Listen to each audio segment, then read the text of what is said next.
Amen. My heart has been moved this morning already. We're taking just a brief hiatus from our place in Romans. We're going to be in the book of 1 Timothy, first letter of Paul to Timothy today.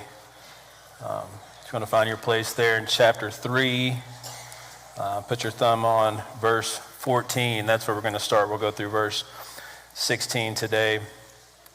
Much of the reason for picking this text today has to do with missions and our understanding of missions, the advancement of the gospel, planting churches, local, far away.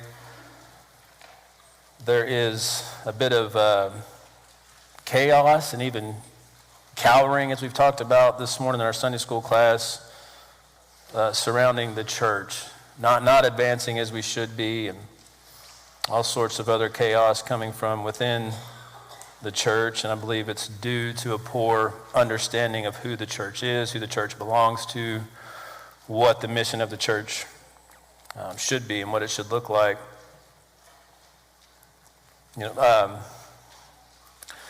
As a part of this too, I think it was in the bulletin this morning, but John Marshall and I are going to be going to Kenya at the end of the month, and we're going to spend some time there training pastors as part of an 18-month initiative